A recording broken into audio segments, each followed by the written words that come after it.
how to stop your guard getting passed. Principles you can apply to any guard to stop people getting the side control, because we all know an ounce of prevention is worth a pound of cure. Let's take a look.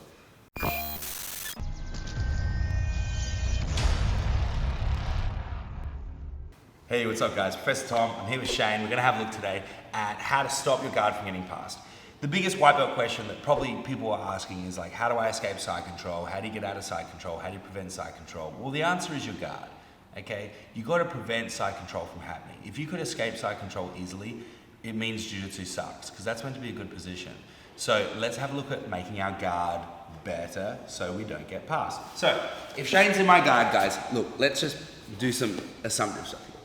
If I've got closed guard, he's probably not gonna pass immediately. Closed guard is valuable, understand, especially if you've got long legs. So when I've got closed guard like this, if I wanna stop him from opening it, okay, then he will often use his elbows to open.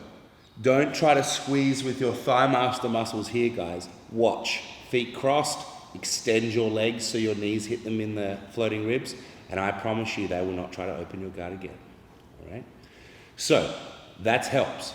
The second thing is if they're nearly opening your guard, right? Start breaking their posture, because a broken posture is good for you, not good for them. But guess what? Eventually they are gonna break open your guard. Maybe he stands up or breaks like this. So you're going to have to learn open guard. So the biggest thing you need to do is not just have closed guard and then they pass, you have to have an open guard. So let's quickly look at some of the instruments. If you stand up for me, Shane, we'll have a look at some of the instruments. So if I hold onto this foot with my leg on the outside, either through, shallow, or on this leg, we call this De La Riva. I can do the same leg with the opposite side, and this is called reverse De La Riva, okay? So these basic leg positions here won't seem like much when you first start using them, but they are an incredible hindrance to him. Of course, I can do feet, hooks, all sorts of things. I can put my foot like this. We can do all sorts of these different positions. But ultimately, we want our body on theirs. If you want to get your guard passed, take your body off theirs. If you want to stop a guard from getting passed, put all 4 of your limbs onto your partner. So let's now have a look at some basic principles. We'll put Shane back down to his knees and we'll look at some basic principles to stop you getting your guard passed. So if he gets double unders on me, okay, basically what happens now is a posture battle. So what he's gonna try to do is get good posture and make my posture shit, right? Okay, pretty standard stuff, works very well, applies to many different passes and positions. So as soon as he does that, I need to break his posture. So I'm gonna go legs against arms, down and out, and I'm gonna shoulder crawl myself back so my posture improves, and you should see Shane's posture start sucking. So I'm gonna go like this, and then it'll break, and then I can come up, I can start playing the guillotines, okay? So this little principle here, we call heavy legs. So I try to make my legs as heavy as possible, and I just shoulder crawl back.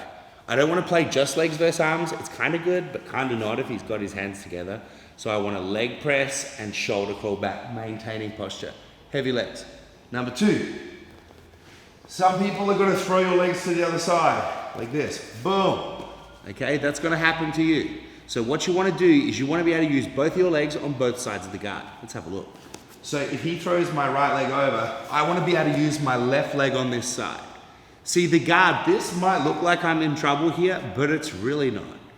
I've got something on either side of his body, okay? If I've got something on either side of his body, he's relatively stuck for now, okay? So again, anytime he throws one of my legs or drags it by, whatever, if I can bring my other foot across, or even just the leg across to this side, I can stop him. As long as I've got a limb on either side of Shane's body, I can stop him for a little while. Then I can start moving back, re-establishing my guard, getting my grips. So that's called crossing over. The ability to use your left leg on the right side and your right leg on the left side. You will double your guard retention rate, okay? So now we have a few more. He might be going in for an over-under pass like this. So anytime guys are going in for over-under passes like this, guys, there's obviously many different things we can do, sweeps, etc. I've got a few favorites.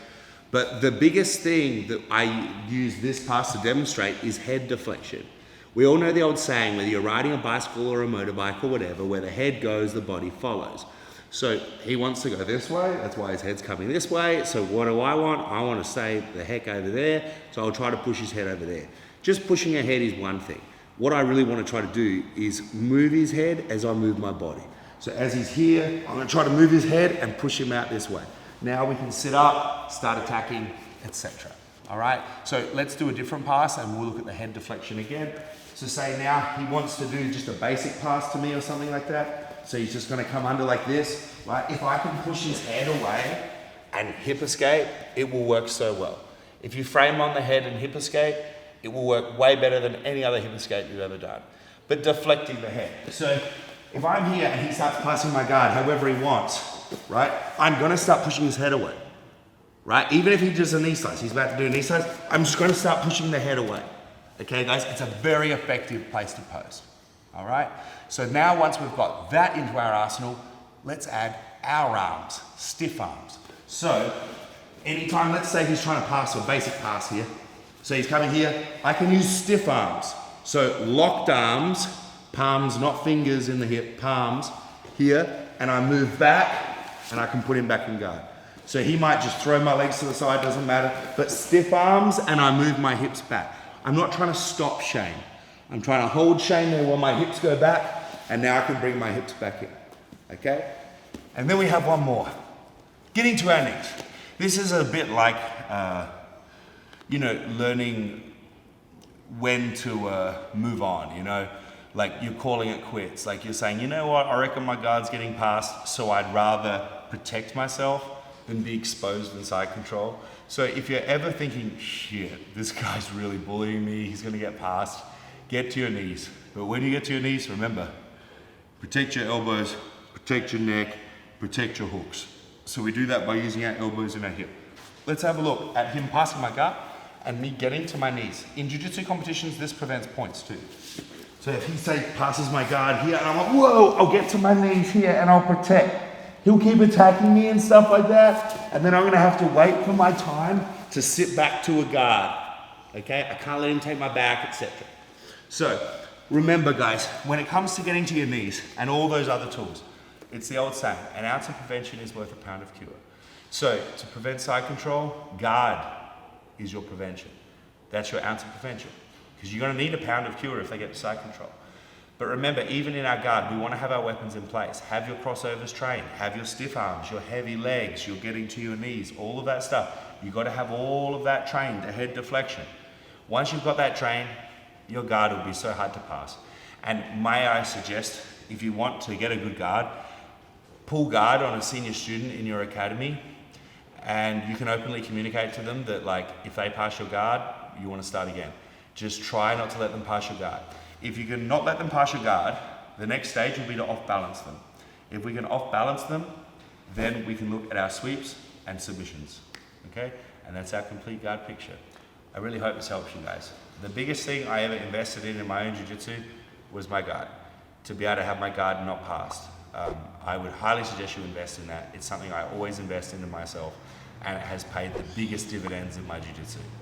I hope you guys enjoyed today and you don't get your guard passed as much.